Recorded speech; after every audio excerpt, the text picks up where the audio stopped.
Bismillahirrahmanirrahim. Assalamualaikum warahmatullahi wabarakatuh. Kita lanjutkan pembahasan tentang pola-pola hereditas.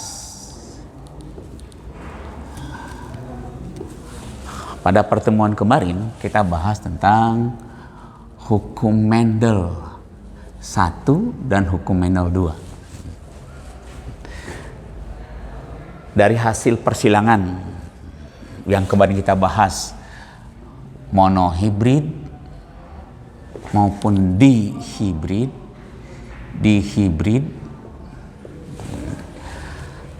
genotip hetero disilangkan dengan genotip hetero. Misal A besar A kecil, A besar A kecil. Dari hasil perhitungan ternyata perbandingan fenotipnya itu 3:1. Begitu pula dengan persilangan dihibrid.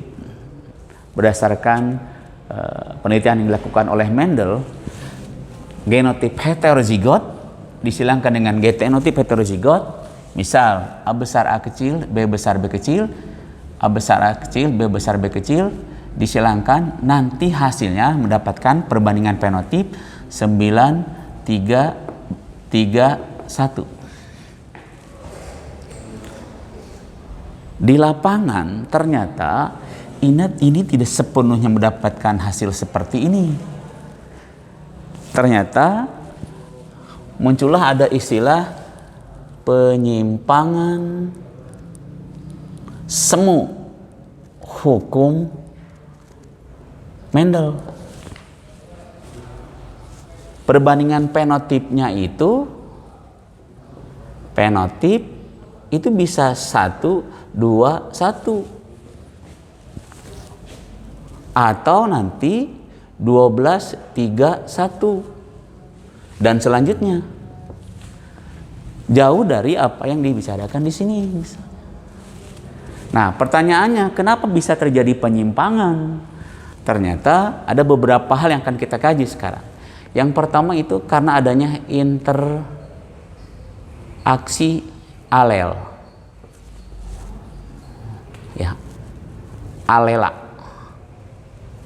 Yang kedua, adanya interaksi genetik. Alela dan genetik. Pada interaksi alela, itu muncul beberapa istilah. Ada dominan tidak sempurna, ada kodominan, ada alel ganda, dan kemudian ada alel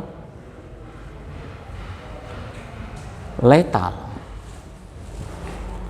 Pada pertemuan sebelumnya, alel itu adalah pasangan gen.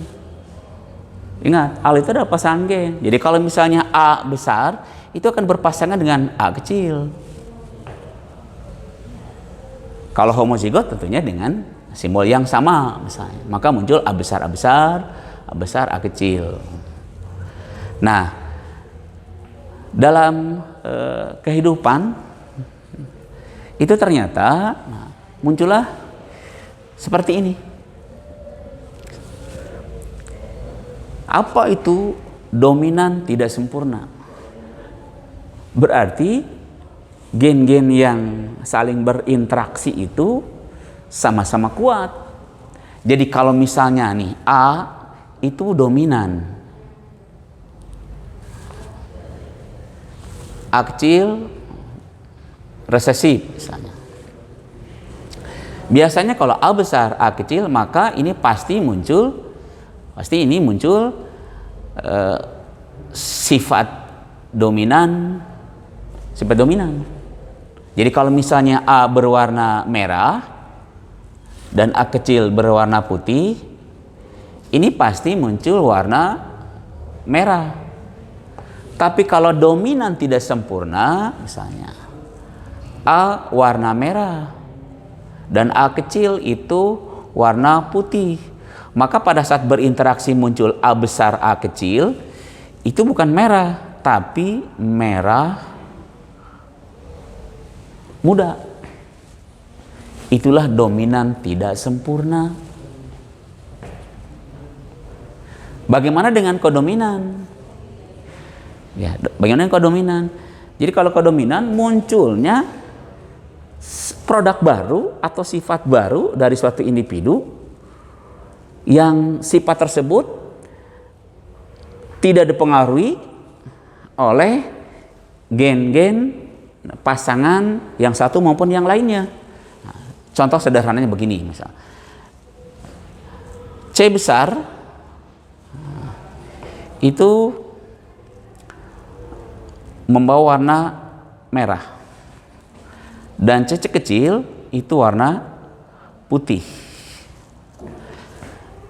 Pas saat terjadi interaksi misalnya C besar disilangkan dengan C kecil, hasilnya C besar, C kecil. Kalau berbicara dengan istilah dominan, maka ini merah, ini putih, ini pasti munculnya warna merah. Tapi karena muncul sifat kodominan, maka pasangan alel ini memunculkan produk baru, munculnya warna coklat, kemerahan misalnya di lapangan itu, atau kekuningan. Ini kodominan. Bagaimana dengan alel ganda? Kalau kita lihat misalnya A besar itu pasangannya dengan A kecil misalnya.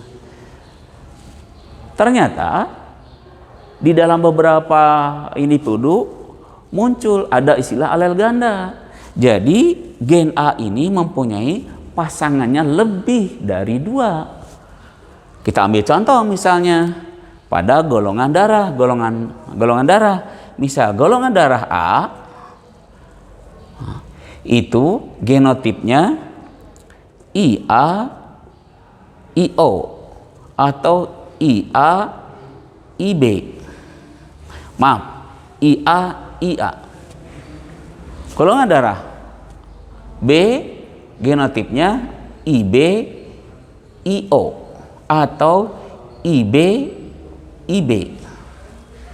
Golongan darah AB itu bisa IA IB, dan golongan darah O genotipnya IO IO.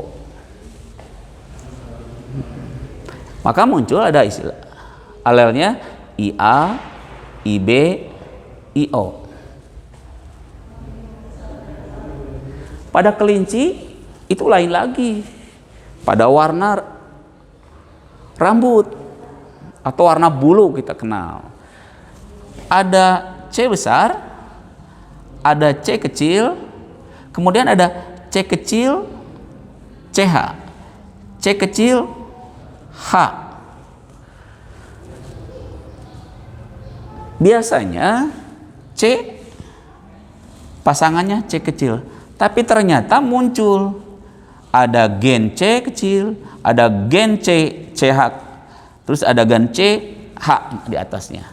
Kalau ini untuk sifat albino. Ada CH, ini cincila. Dan kalau ini Himalaya. Ternyata apabila berpasangan C besar dengan C besar dengan CH, C besar dengan H, atau C kecil dan selanjutnya, itu menunjukkan warna-warna yang berbeda. Kalau C besar itu abu-abu tua, tetapi kalau misalnya ada cincila itu warnanya abu-abu keperakan. Sedangkan kalau ada H kecil di atas itu Himalaya. Apa cirinya? Warnanya putih, tapi di ujung-ujung tertentu, di hidung, di kaki, di ekor, itu ada warna hitamnya. Model-model begini dikenal dengan istilah alel ganda.